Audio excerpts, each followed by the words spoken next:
Sehingga orang yang cinta akan uang akan mudah tertarik untuk melihat bunga yang tinggi.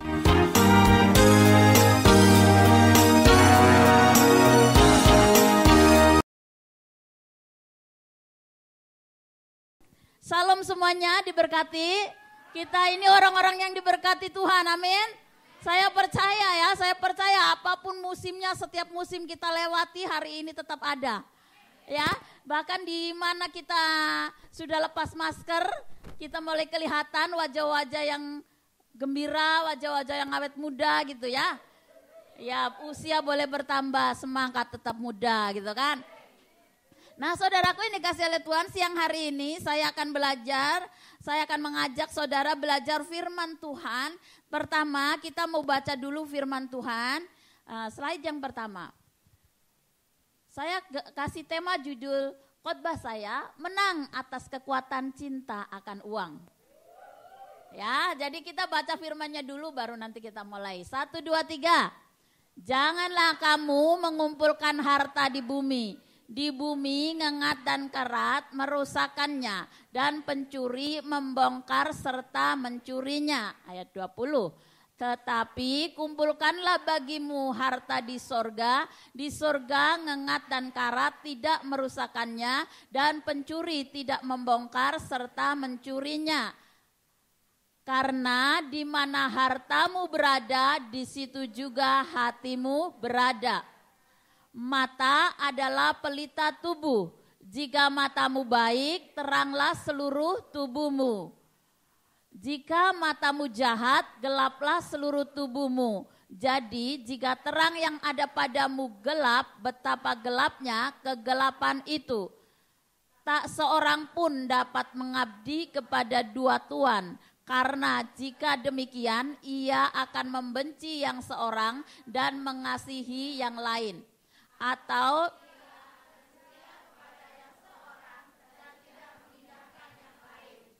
kamu tidak dapat mengabdi kepada Allah dan kepada Mammon. Oke, sekarang pertanyaan saya pertama. Siapa yang tidak butuh uang? Oh, berarti kita semua butuh duit ya? Karena kita ada di Hong Kong untuk bekerja. Betul. Oke, berarti semua butuh duit gitu ya. Pertanyaan kedua, siapa yang cinta sama uang? Oh, tidak ada ya? Oh, betul. Setuju. Oke, jadi saya mau ngomong nih saudaraku ya, kalau kita harus menang atas cinta akan uang, saudaraku ya. Saya ngomong dengan orang-orang yang tidak cinta uang. Ya, jadi orang-orang yang hanya butuh duit kan. Kita bekerja ada di Hong Kong karena kita butuh duit gitu ya.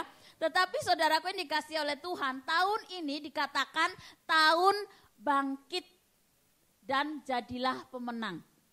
Saudaraku mau tidak mau, suka tidak suka, saudara menghadapi masa peperangan. Kalau menang berarti Anda menghadapi peperangan. Kalau sudah perang berarti Anda menghadapi musuh-musuh. Musuh saudara bukan darah dan daging, tapi yang tidak kelihatan. Setuju nggak? Jadi jangan perangi nenekmu yang cerewet, jangan perangi suamimu yang nyelingkuhin, mereka bukan musuhmu. Yang musuhmu adalah roh-roh yang tidak kelihatan. Ya, jadi yang tidak kelihatan itu musuh kita. Dan kekuatan uang, kekuatan cinta akan uang, ini saudaraku, ini menawarkan hari-hari ini begitu banyak ya datang kepada kita, anak-anak Tuhan juga nggak akan kebal dengan kekuatan ini saudaraku. Karena nggak cuma orang-orang di luar yang nggak kenal Yesus. Mereka juga kerja mati-matian untuk apa? Uang. Pergi kemana-mana cari uang. Ya, disayang pun pakai uang. Anda mau disayang juga perlu uang. Ya kan? Nah kemudian saudaraku hari-hari ini tawaran kekuatan cinta akan uang itu datang dengan cara yang halus ya. Cara yang halus diiming-imingi, kemudian dengan investasi-investasi dengan bunga-bunga yang lebih tinggi. Sehingga orang yang cinta akan uang akan mudah tertarik untuk melihat bunga yang tinggi. Akibatnya saudaraku ujung-ujungnya kena tipu, uangnya hilang. Nah, saya percaya di sini tidak ada. Karena di sini orang cinta Tuhan. Bukan cinta uang. Amin. Oke. Kemudian kalau kita harus menang dari kekuatan cinta akan uang ini, saudaraku. Sekali lagi, ya kalau Anda nggak ngalamin, kita akan periksa nanti, cek dan recheck kita. Saya akan buat tabel nanti. Hatimu sedang cinta uang atau tidak gitu loh. Karena kan kita tadi saya tanya, kalian kan nggak cinta uang, cuma butuh duit kan? Oke, nanti kita cek masing-masing. Apakah iya gitu ya, apakah benar gitu ya. Tetapi doa saya sepakat dengan saudara, setuju bahwa kita bukan orang yang cinta duit, tetapi kita cinta Tuhan. Amin. Oke, slide yang berikutnya. Perjalanan akan dimulai dari sini. Karena tadi dibilang ya firman Tuhan ayat Matius 6 ayat 24. Tidak bisa mengabdi kepada dua tuan. Kamu harus membuat putusan dan pilihan. Satu di antara dua jalan yang akan kita lewati. Saya akan menunjukkan di sini, ya akan menunjukkan bahwa jalan untuk menuju kekuatan mamon itu nanti saya akan tunjukkan ayat-ayatnya. Tapi kemudian saya juga akan menunjukkan jalan menuju jalannya Tuhan, cinta Tuhan gitu ya. Jadi begitu kita melihat dari sini, ini keputusannya kepada kita masing-masing. Jadi kita juga gak akan bisa memaksakan kamu ikut ke gereja, bayar perpuluhan, enggak juga gitu kan. Ya karena itu adalah Tuhan memberikan kita dua jalan. Ya ada jalan yang luas, ada jalan yang sempit. Ya Tuhan bilang ada kematian, ada kehidupan, pilihlah kehidupan. Jadi setiap kita diberi kehendak bebas untuk membuat pilihan-pilihan penting dalam hidup kita. Karena itu let's go, mari kita berjalan. Langkah yang pertama, apa itu mamon? Mamon adalah dewa harta benda dan kekayaan. Bentuknya begini nih saudara. Kalau orang yang dikuasai oleh roh ini saudaraku, oleh kekuatan cinta akan uang, apapun dia akan kerjakan, dia akan berusaha melakukan banyak hal untuk dapat uang. Semua tujuannya hanya uang, dan uang. Berikutnya. Arti dari mamon menurut Wikipedia adalah merendahkan, mencari keuntungan secara tidak benar. Keserakahan sesuatu yang materi seperti uang, harta benda, kekayaan duniawi yang menguasai seseorang dibandingkan dengan pelayanan kepada Allah. Jadi kekuatan uang akan menarik hati seseorang untuk memprioritaskan, mendahulukan cari duit, mendahulukan kepentingan keuangannya daripada melayani Tuhan, daripada berdoa, daripada ibadah. Tapi saya percaya hari ini saudara ada di sini di ruangan ibadah karena saudara mendahulukan Tuhan. Amin. Jadi begitu saudaraku jalan ke arah mamon ini berikutnya.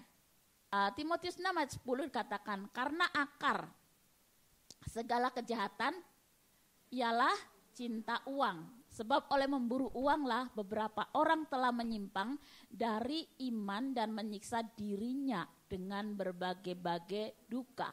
Berikutnya, orang yang cinta uang ya, saudara, uang tidak jahat. Uang adalah benda mati dan jadi tidak ada yang salah dengan uang. Ya, cinta akan uanglah yang menjadi masalahnya.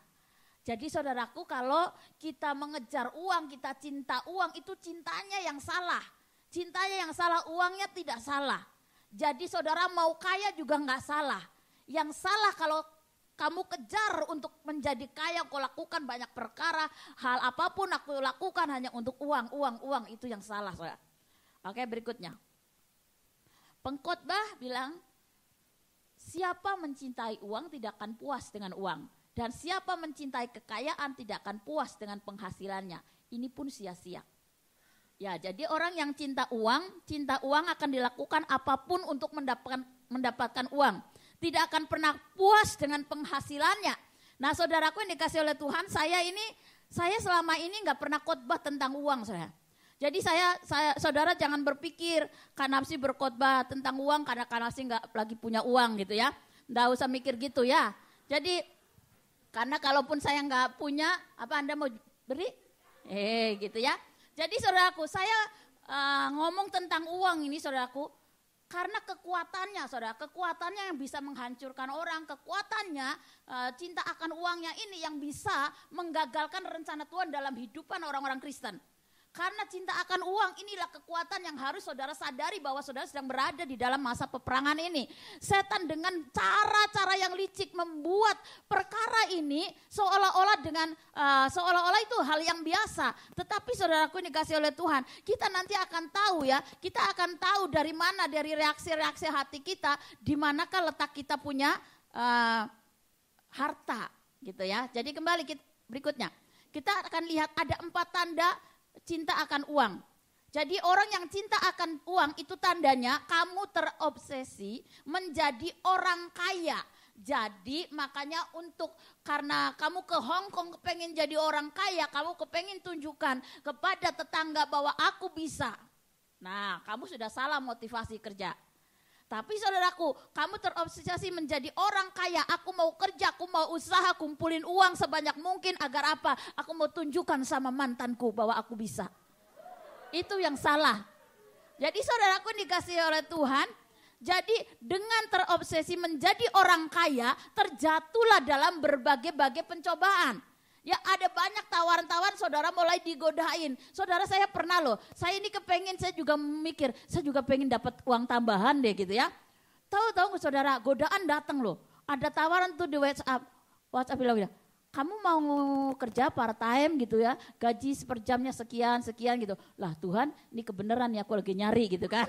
Tapi saudaraku tahu Tuhan itu nggak pernah jeblosin saya ya. Kalau kita mau dengar-dengaran sama Tuhan, ya damai ini akan menuntun saya. Saya bilang saya coba tanya, kalau kamu kasih saya gaji segitu, apa yang perlu saya kerjakan? Dan ini perusahaan apa? Dia jawab bahwa kita punya perusahaan digital sukses. Jadi semacam aplikasi di dunia internet, di mana kalau kamu bisa membuat banyak orang mendownload aplikasi ini, kamu akan dibayar. Jadi saya tanya lagi, terus mana aplikasinya yang mana? Dia jawab, kamu tidak bisa masuk ke sana sebelum kamu mengisi biodata. Modus ini udah ketahuan. Nah, jadi hati-hati, begitu banyak tawaran-tawaran yang datang. Dan kita itu kan kalau sudah cinta akan uang, itu kita kepengin mendapatkan uang dengan mudah. Kita kepengin uangnya jalan sendiri cari hasil. Makanya tabur investasi bodong itu Anda kena tipu di situ. Karena apa? Kita pengen dapat uang dengan cepat, kita ingin dapat uang dengan mudah gitu. Padahal di dalam Tuhan Yesus tidak seperti itu, saudaraku. Saudara mau dapat uang, kita bekerja. Bekerja yang halal-halal lah ya. Jadi berkat gitu lah. Kemudian saudaraku, ini kalau kita terobsesi menjadi orang kaya.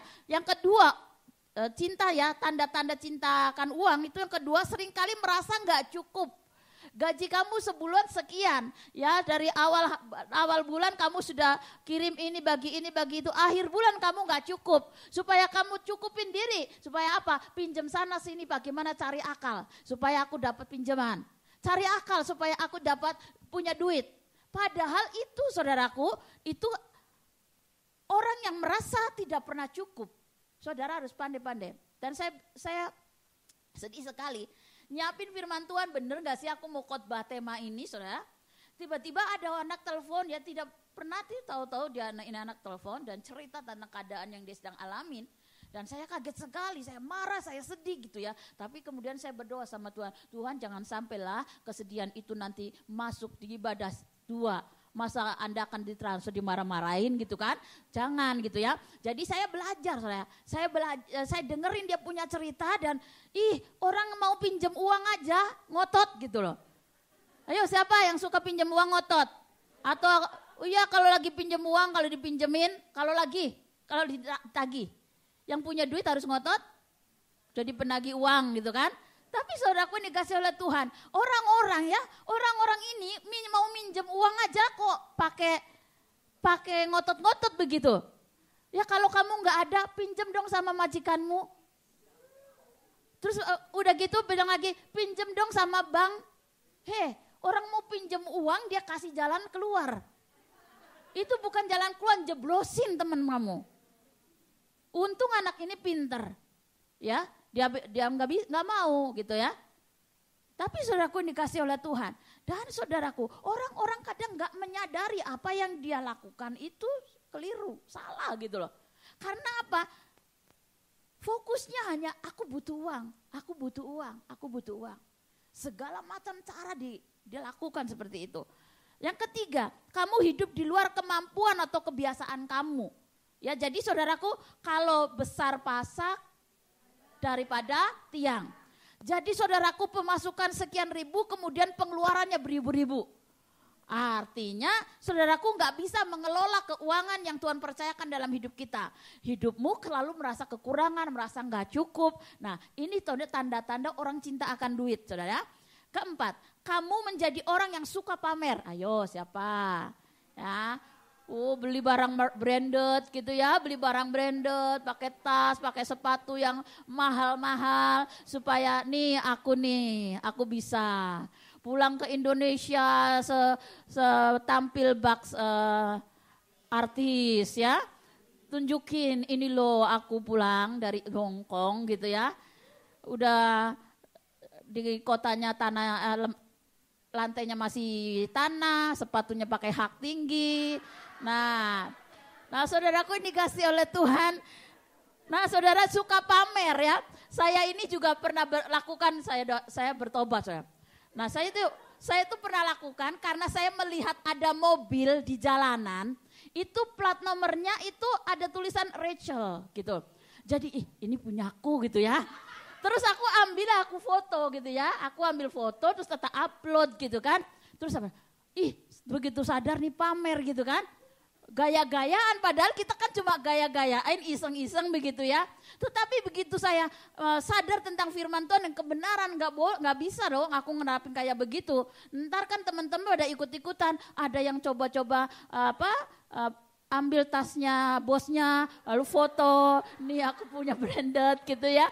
Nah saudaraku ini dikasih oleh Tuhan, ini orang-orang yang cinta akan Tuhan, kalau bukan punyanya jangan deh ya, jangan lah ya.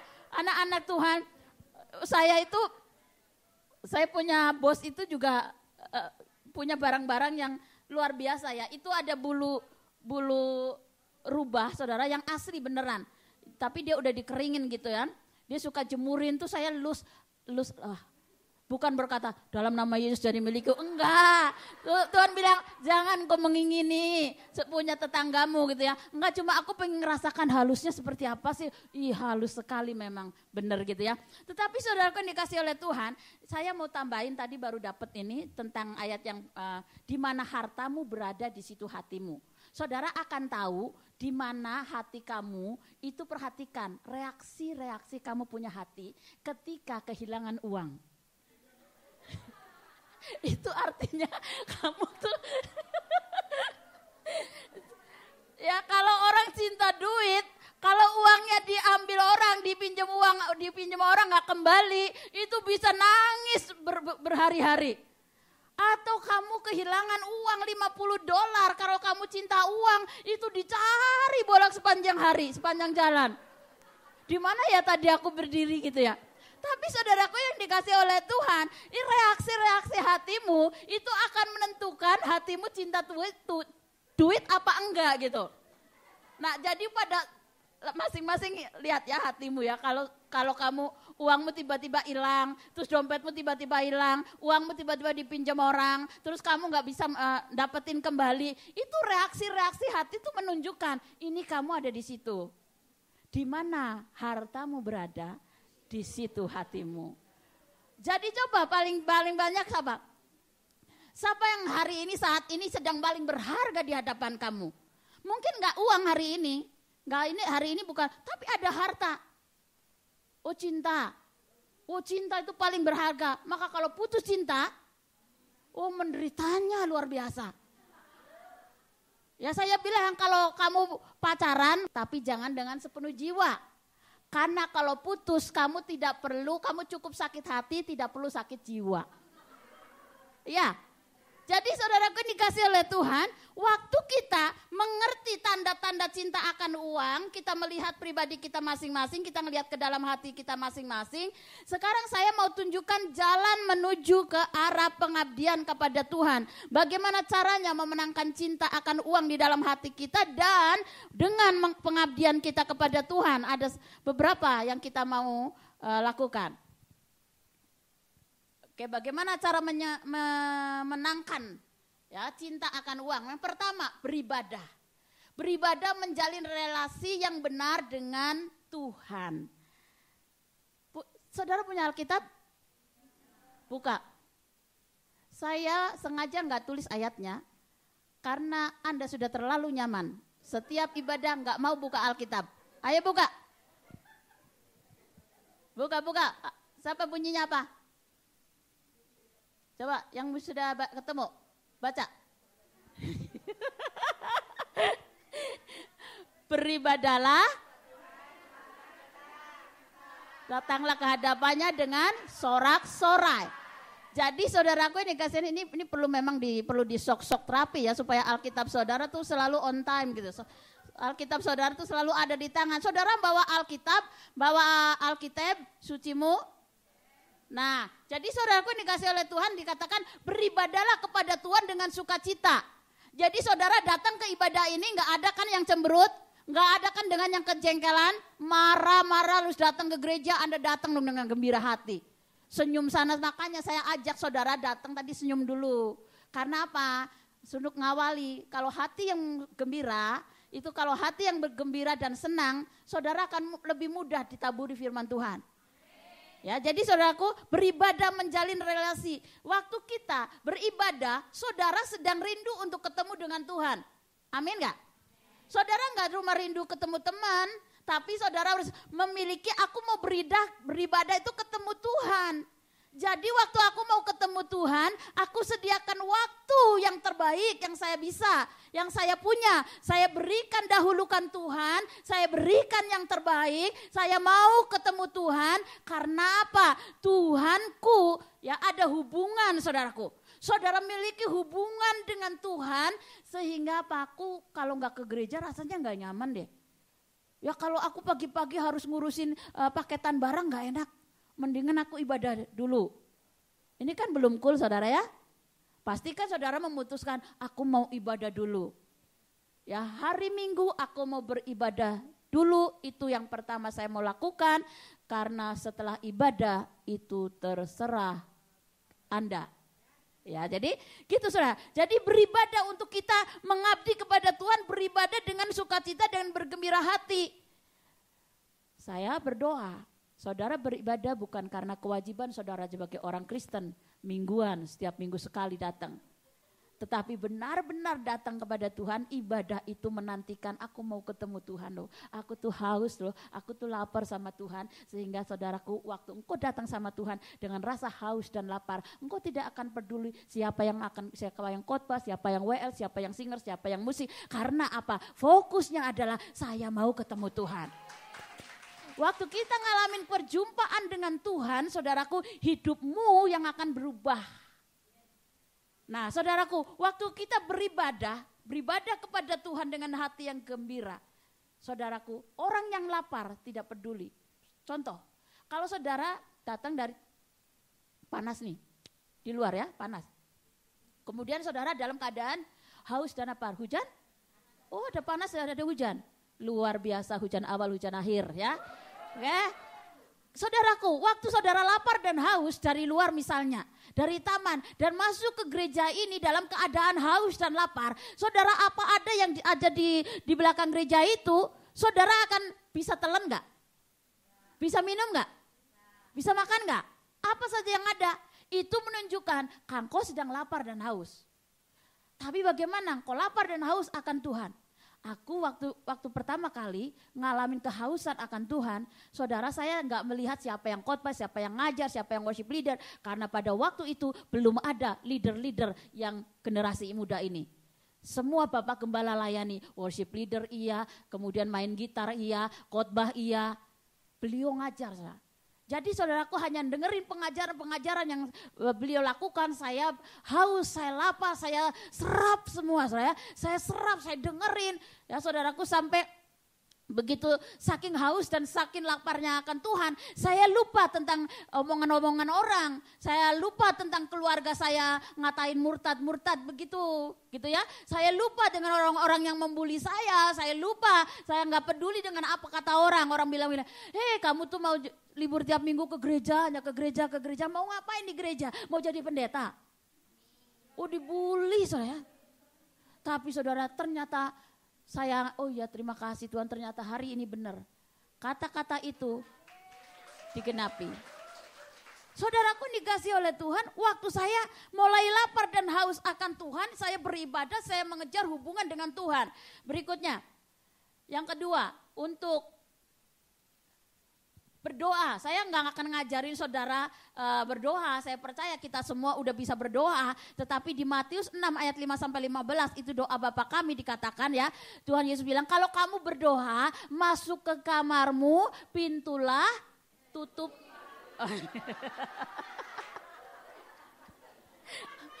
Oh iya benar. Apa kunci? Tutup dan kunci pintu. Apa jendela? Oke, jadi masuklah ke kamarmu, tutuplah pintu, dan berdoalah. Oke, jadi saudara waktu kita berdoa itu ada, saudaraku, ada tempat yang tersembunyi. Ya ada tempat yang tertutup, artinya apa? Saudara bisa berdoa dengan banyak orang, tapi saudara juga harus bisa berdoa sendirian. Karena Yesus mengajarinya yang pertama kali berdoa, kamu masuk kamar sendiri, tutup pintu.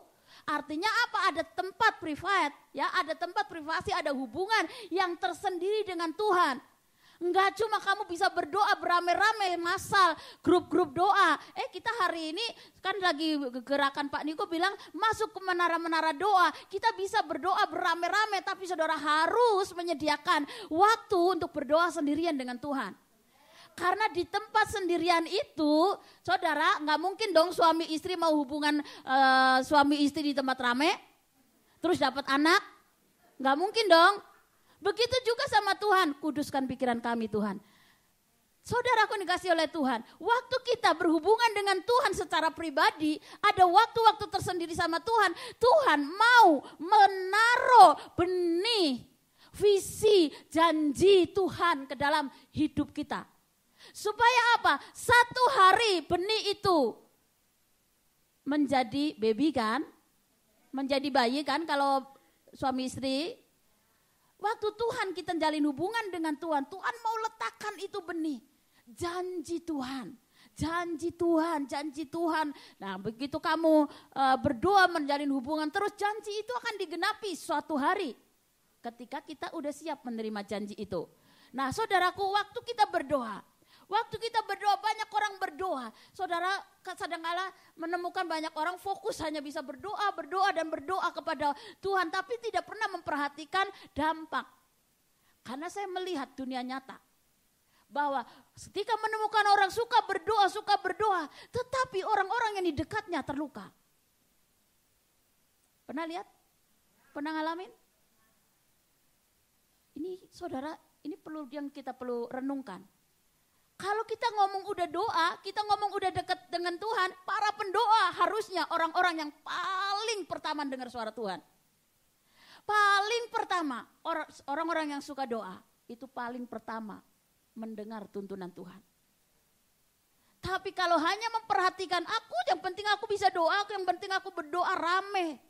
24 jam perlu berdoa, bisa berdoa. Tapi kalau orang-orang yang terdekatmu, penuh tekanan, masalah antar pribadi nggak diselesaikan, akhirnya diam-diam.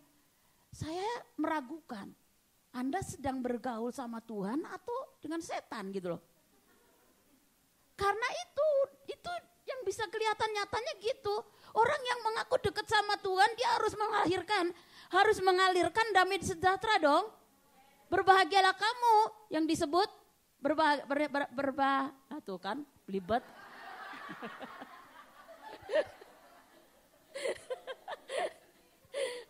Berbahagialah kamu yang membawa damai, karena kamu akan disebut anak-anak Allah. Orang yang dekat sama Tuhan itu selalu pasti ya, siapa bergaul dengan orang itu, kamu akan seperti itu. Mau coba?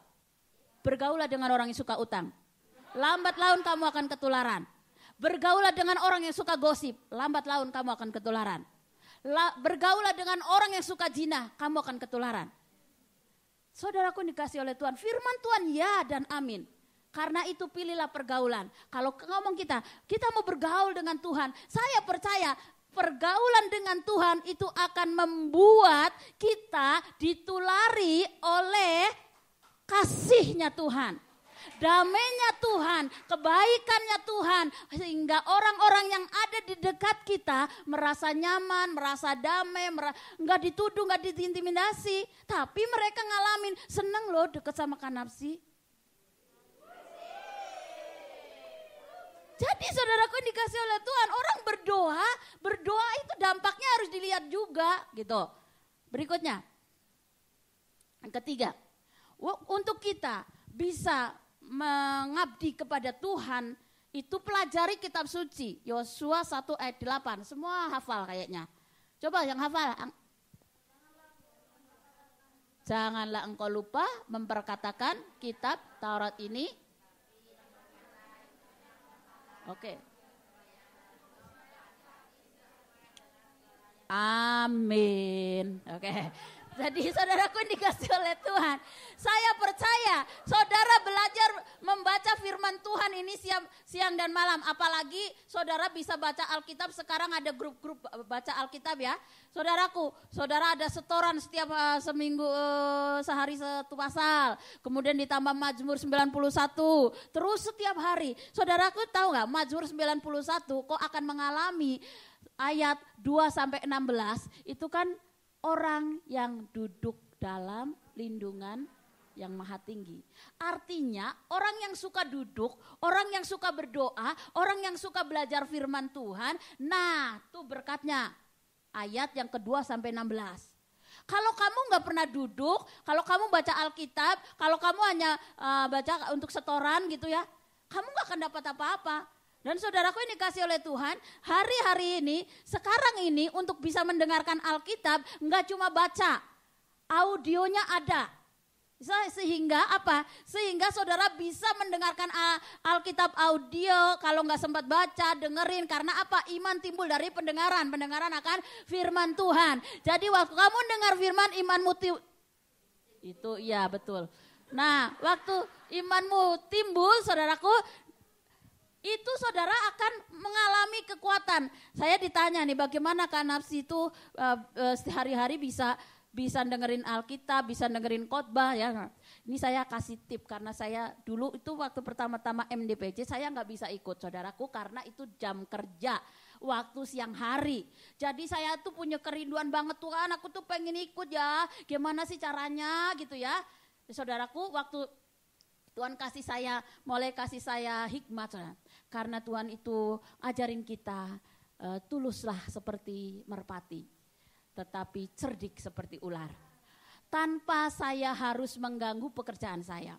Jadi saudara pakai rambut saya sengaja saya tutup ke kulping supaya saya pakai bluetooth, nggak kelihatan sama bos. Saya di rumah kerja pakai celana yang kantongnya besar supaya HP saya masuk. Tanpa ketahuan bos, tanpa mengganggu pekerjaan saya dengerin khotbah, pengajaran Alkitab. Nah kemudian saudaraku, waktu saya lakukan seperti ini, saudara ingat pernah saya tahu ya kalau saya pernah bermasalah dengan masalah signal. Zaman pandemi itu saya sama Bapak Gembala di Menara Jumat itu saya sering terganggu, beliau kasih saran, Narsi coba taruh tabletmu gantung di jendela supaya signal lancar. Tapi saudaraku memang saking rindunya bener saya tempelin itu tablet di jendela. Saya khotbah dari nongkrong di jendela. Karena saking saya harus berjuang. Waktu saya Tuhan lihat saya berjuang sebegitu kerasnya, Tuhan ngomong, seberapa gigih kamu merindukan sesuatu dan kamu mau berusaha, kamu akan dapat.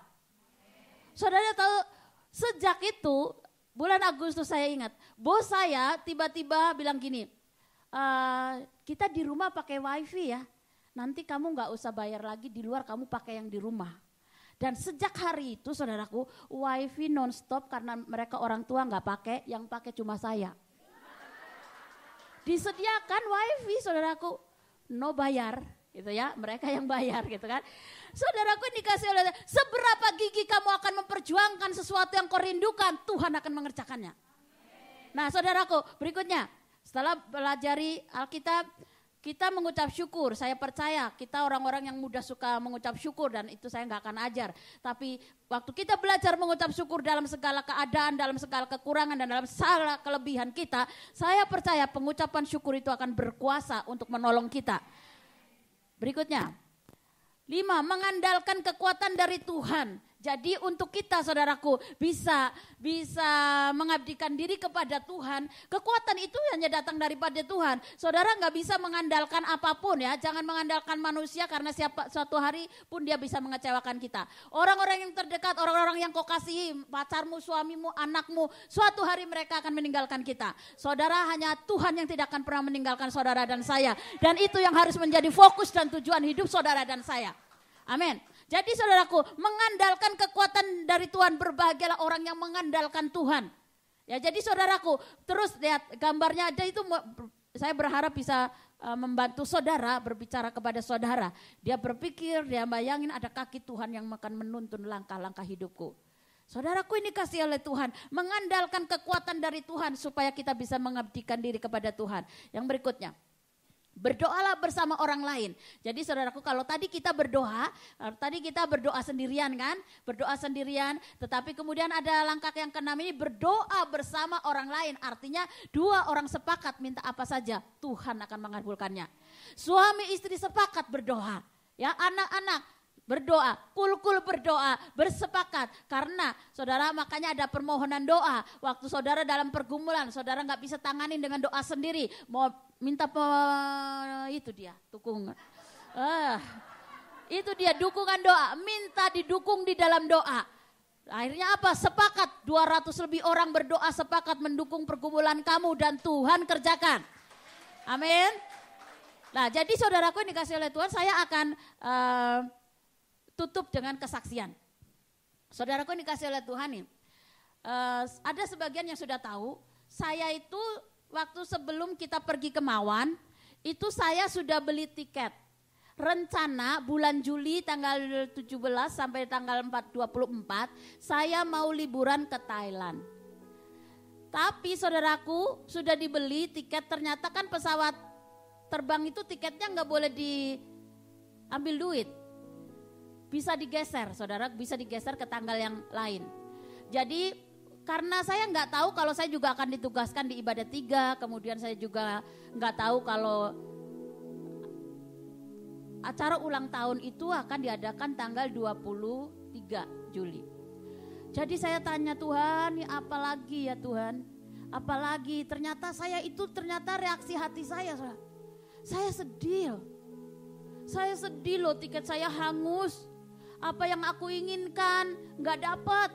Saya pengen ke Thailand karena saya pengen naik gajah.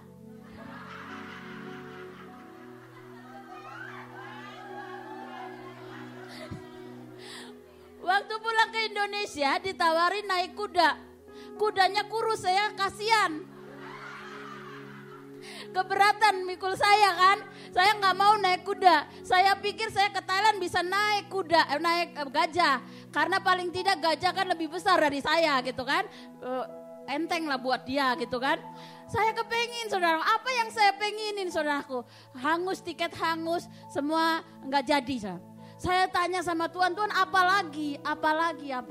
Sampai Kak Feli bilang, aku gak rela.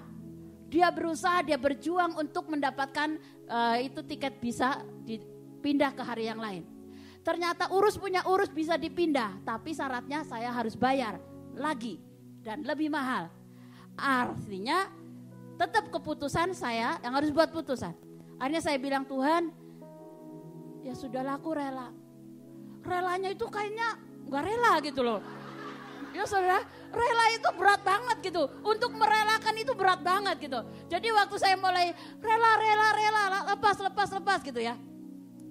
Saya rela Tuhan, saya rela, saya ngomongin hati saya cabut semua yang enggak menyenangkan Tuhan. Jadi saya lepaskan, saya relakan, saya hangus-hanguslah Tuhan. Saya sudah enggak kepengen ke Thailand gitu ya. Aku enggak kepengen naik gajah lagi gitu ya. Ya sudahlah, yang penting aku deket sama Tuhan. Saudara, waktu saya sudah rela nih, sudah rela kemudian itu hari Mother's Day. Itu saya kan khotbah di ibadah 4. Terus saya kan diberkati di situ, saudara. Terus kemudian saya itu pulang ke rumah dan Tuhan itu kayak ngomong sama, beli 2 mawar merah, 2 mawar putih, kasih ke nyonyamu.